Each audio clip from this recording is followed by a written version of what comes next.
Ngetla baru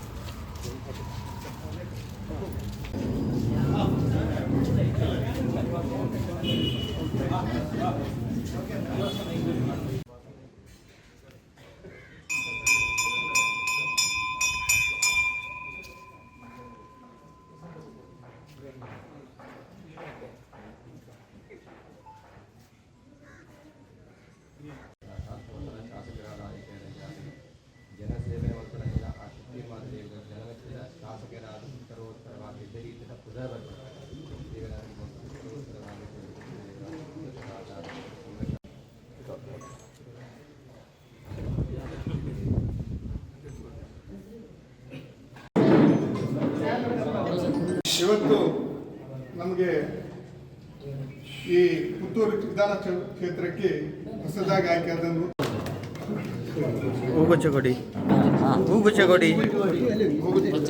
ಅಡ್ಡಂದೇಲಿ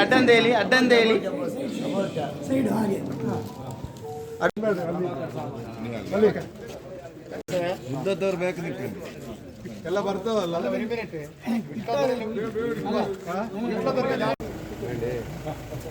पूरा ऐसे रासपटला कैसे लो इल्ले पाटी रवा तुम्हें रासपटला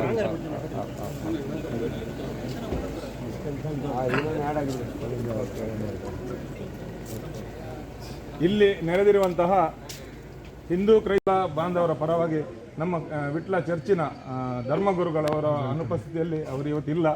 ಅವರ ಕಾರ್ಯಗಳಿಂದ ಅವರು ಇಲ್ಲಿ ಇರ್ಲಿಕ್ಕೆ ಆಗಲಿಲ್ಲ. ಹಾಗೆಯೇ ಹಲವರು ಕಾಯ್ತಾ ಇದ್ದಾರೆ. ಹಾರಾರ್ಪಣೆ ಮಾಡಿ ಹೂಗುಚ್ಛವನ್ನು ನೀಡಬೇಕು. ಎಲ್ಲರೂ ಅವರಿಗೆ ಹೂಗುಚ್ಛವನ್ನು ನೀಡಿ ಸ್ವಾಗತವನ್ನು ವಹಿಸಬೇಕಂತ ಹೇಳಿ ಕೇಳ್ಕೊಳ್ತಾ ಇದ್ದೀನಿ.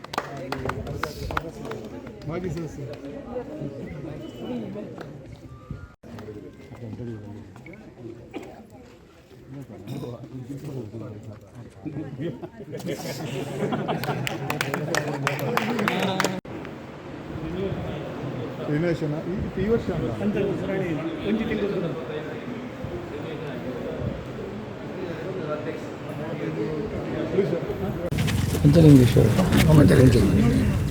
ನಾನು ಚುನಾವಣೆಗೆ ಸ್ಪರ್ಧಿಸುವಾಗ ಎಲ್ಲ ದೇವಸ್ಥಾನಗಳಿಗೆ ಭೇಟಿ ಕೊಟ್ಟಿದ್ದೀನಿ. ಅದರಲ್ಲಿ ದೇವರ ಆಶೀರ್ವಾದ ಬೇಡಿದ್ದೀನಿ. ಮಾಲಿಂಗೇಶ್ವರ, ಮಹಿಷಮರ್ದಿನಿ, ಪಂಚಲಿಂಗೇಶ್ವರ ಎಲ್ಲ ದೇವಸ್ಥಾನಗಳಿಗೆ ಹೋಗಿದ್ದೀನಿ. ಇವತ್ತು ಗೆದ್ದ ಮೇಲೆ ಇನ್ನು ಎಲ್ಲ ದೇವಸ್ಥಾನಗಳಿಗೆ ಹೋಗಬೇಕು. ಹಾಗೆ ಮಾಲಿಂಗೇಶ್ವರ ದೇವಸ್ಥಾನಕ್ಕೆ ಹೋಗಿದ್ದೀನಿ, ಮಹಿಷಮರ್ದಿನಿಗೆ ಹೋಗಿದ್ದೀನಿ. ಇವತ್ತು ಪಂಚಲಿಂಗೇಶ್ವರ ವಿಟ್ಲಕ್ಕೆ ದೇವರ ಆಶೀರ್ವಾದವನ್ನು ಕೇಳಲಿಕ್ಕೆ ಬಂದಿದ್ದೀನಿ. ದೇವರೇ, ನೀನು ಅಧಿಕಾರ ನಮಗೆ ಕೊಟ್ಟಿದ್ದೀರಾ. ಇನ್ನು ಎಲ್ಲ ಜನರಿಗೆ ಒಳ್ಳೆಯ ಕೆಲಸ ಮಾಡುವ ಶಕ್ತಿ ಕೊಡಿ. ಎಲ್ಲರ ಜನರ ಒಂದು ಒಳ್ಳೆಯ ಶುಭಾಶಯ ನನಗೆ ಇರಲಿ, ನಿಮ್ಮ ಆಶೀರ್ವಾದನೂ ಇರಲಿ ಅಂತ ಕೇಳಲಿಕ್ಕೆ ಬಂದಿದ್ದೀನಿ. ವಿಟ್ಲದ ಜನರ ಬಗ್ಗೆ ಹೇಳೋದಾದರೆ, ವಿಟ್ಲದ ಜನರಿಗೆ ಮಾತ್ರ ಅಲ್ಲ, ಎಲ್ಲ ಜನರಿಗೆ, ವಿಧಾನಸಭಾ ಕ್ಷೇತ್ರ ಜನರಿಗೆ ನಾನು ಧನ್ಯವಾದ ಹೇಳಲಿಕ್ಕೆ ಇಷ್ಟಪಡ್ತೀನಿ. ಅವರ ಶ್ರಮದಿಂದ, ಪಕ್ಷದ ಕಾರ್ಯಕರ್ತರ ಶ್ರಮದಿಂದ ಇವತ್ತು ನನ್ನನ್ನು ಶಾಸಕನಾಗಿ ಮಾಡಿದ್ದಾರೆ. ಜವಾಬ್ದಾರಿ ಇದೆ, ಅದನ್ನು ನಿರ್ವಹಿಸಲು ಶಕ್ತಿ ಕೊಡುವಂಥ ದೇವರ ಹತ್ರ ಕೇಳಿದ್ದೀನಿ. ಹಾರೈಕೆ ಕೊಡಿ ಅಂತ ಜನಗಳ ಹತ್ರ ಕೇಳ್ತೇನೆ. ಪಟ್ಟಣ ಪಂಚಾಯತ್ ವ್ಯಾಪ್ತಿಯಲ್ಲಿ ಕೆಲವು ಸಮಸ್ಯೆ ನಿಮ್ಮ ಗಮನಕ್ಕೆ ಬಂದಿರ್ಬೋದು. ಸಿಂಗಲ್ ಸೈಟ್ ವಿಷಯ ಆಗಲಿ, ಮತ್ತು ಒಂದು ನೆಮ್ಮದಿ ಕೇಂದ್ರ ಒಂದು ಕಟ್ಟಡ ಆಗಿದೆ, ಉದ್ಘಾಟನೆ ಕೂಡ ಆಗಿದೆ. ಅಲ್ಲಿಗೊಂದು ಟಾಯ್ಲೆಟ್ ಕೂಡ ಇಲ್ಲ, ಜನಗಳು ತೊಂದರೆ ಅನುಭವಿಸ್ತಾ ಇದ್ದಾರೆ. ಮತ್ತು ಶಾಶ್ವತ ನೀರಿನ ಯೋಜನೆ ಕೂಡ ಇಲ್ಲ ವಿಟ್ಲದ. ಟ್ಯಾಂಕಲ್ಲಿ ನೀರು ಸಪ್ಲೈ ಮಾಡ್ತಾ ಇದ್ದಾರೆ. ಈ ಬಗ್ಗೆ ನೋಡಿ, ಈ ಮೊದಲು ಇಲ್ಲಿ BJP ಸರ್ಕಾರ ಇತ್ತು. ಇದನ್ನೆಲ್ಲ ಮಾಡೋದು ಅವರ ಕರ್ತವ್ಯ ಅಂತ ನಾನು ಭಾವಿಸ್ಕೊಂಡಿದ್ದೀನಿ. ಆದರೆ ಜನ ಈಗ ನಮಗೆ ಆಶೀರ್ವಾದ ಮಾಡಿದ್ದಾರೆ. ಎಲ್ಲ ಸಮಸ್ಯೆಗಳು, ಒಂದಷ್ಟು ಕೆಲಸಗಳು ಜನ ಕೂಡ ನಿರೀಕ್ಷೆ ಹೇಳಿದ್ದಾರೆ. ಜನಗಳ ಕಷ್ಟಗಳನ್ನು ಒಂದೊಂದನ್ನೇ ಆಲಿಸಿ ಯಾವ ರೀತಿಯಾಗಿ ಪರ್ಮನೆಂಟ್ ಸೊಲ್ಯೂಷನ್ ಕೊಡಬೇಕು. ಈಗ ಕುಡಿಯುವ ನೀರಿನ ವ್ಯವಸ್ಥೆ ಒಮ್ಮೆ ಬೋರ್ವೆಲ್ ಹಾಕಿ ಕೊಡುವಂಥದ್ದು ಅದು ತಾತ್ಕಾಲಿಕ.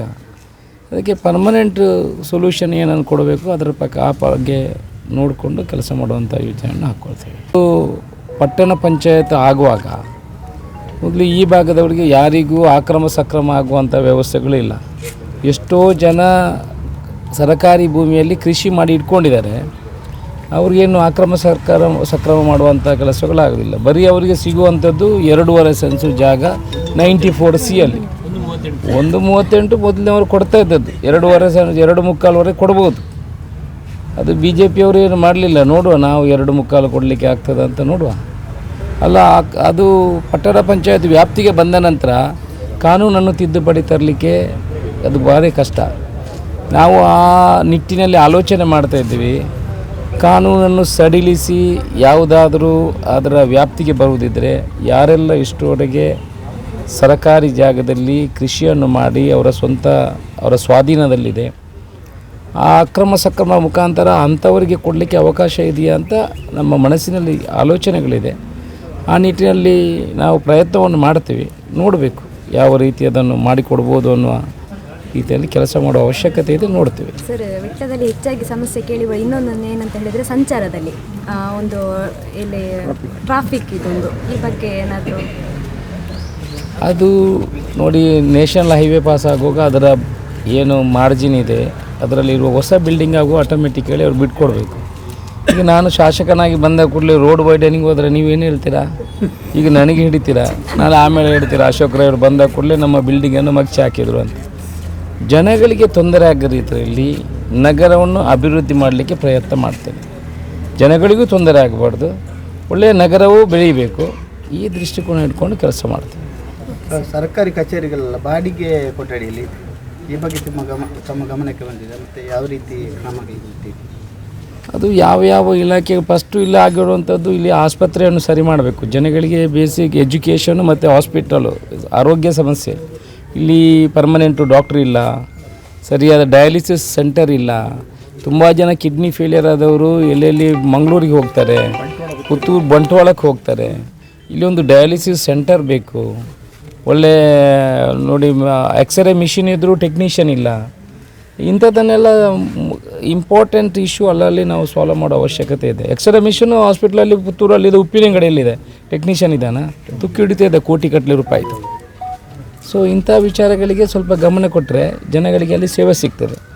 ಅಧಿಕಾರಿಗಳೆಲ್ಲ ಸೂಚನೆ ಕೊಟ್ಟಿದ್ದೀನಿ, ಯಾವ ರೀತಿ ನೀವು ಕೆಲಸ ಮಾಡಬೇಕು, ಅಶೋಕ್ ರೈ ಅವರ ಆಲೋಚನೆಗಳು ಯಾವ ರೀತಿ ಇದೆ, ಅದಕ್ಕೆ ನೀವು ಯಾವ ರೀತಿ ಸ್ಪಂದನೆ ಮಾಡಬೇಕು, ಅಕ್ರಮ ಸಕ್ರಮ 94C ಅಧಿಕಾರಿಗಳು ಯಾವ ರೀತಿ ಕೆಲಸ ಮಾಡಬೇಕು. ನಾವು ಯಾವ ಅಧಿಕಾರಿಗಳಿಂದ ಸೇವೆಯನ್ನು ಮಾತ್ರ ಬಯಸುವುದು, ಬೇರೆ ಯಾವುದನ್ನು ನಾವು ಬಯಸುವುದಿಲ್ಲ. ಬಡವರಿಗೆ ಅನ್ಯಾಯ ಆಗದ ರೀತಿಯಲ್ಲಿ ಮನೆಗೆ ಸೇವೆಗಳನ್ನು ತಲುಪಿಸುವಂಥ ಕೆಲಸ ನಾವು ಮಾಡಲಿಕ್ಕೆ ಪ್ರಯತ್ನ ಮಾಡ್ತೀವಿ. ಅದಕ್ಕೆ ಅಧಿಕಾರಿ ವರ್ಗದಿಂದ ಸಹಾಯ ಬೇಕು. ನಾವು ಅವರಿಗೆ ಅಧಿಕಾರಿ ವರ್ಗದವರಿಗೆ ಯಾವ ಸಹಾಯವನ್ನು ಬೇಕಾದರೂ ಕೊಡ್ತೀವಿ, ಆದರೆ ಬಡವರಿಗೆ ತಲುಪುವಂಥ ಕೆಲಸ ಮನೆಗೆ ತಲುಪಿಸುವಂಥ ಕೆಲಸ ಇಲ್ಲಂತಾದರೆ ಅಶೋಕ್ ರೈ ಅದನ್ನು ಕೇಳುವುದಿಲ್ಲ ಅಂತ. The Mangala Group of Educational Institutions has been bridging the gap between education and healthcare in Mangalore. Colleges under the group have nurtured the career dreams of several students. Our students have been placed in the defense sector in India as well as in renowned hospitals worldwide. Adequate amenities are provided to the students like transport, canteens and hostels. A well-stocked library, state-of-the-art laboratories, regular skill development courses, e-library system, a vast ground with focus on co-curricular and extracurricular activities are few among the support we offer. The Mangala Group of Educational Institutions offers quality courses in nursing, paramedical sciences, allied health sciences, physiotherapy and speech and hearing. The journey of 1,000 miles starts with a single bus ride to college. Explore and experience the exceptional quality of education at Mangala Group of Educational Institutions. ಸುದ್ದಿ channel, ಕ್ಷಣ ಕ್ಷಣದ ಸುದ್ದಿಗಾಗಿ.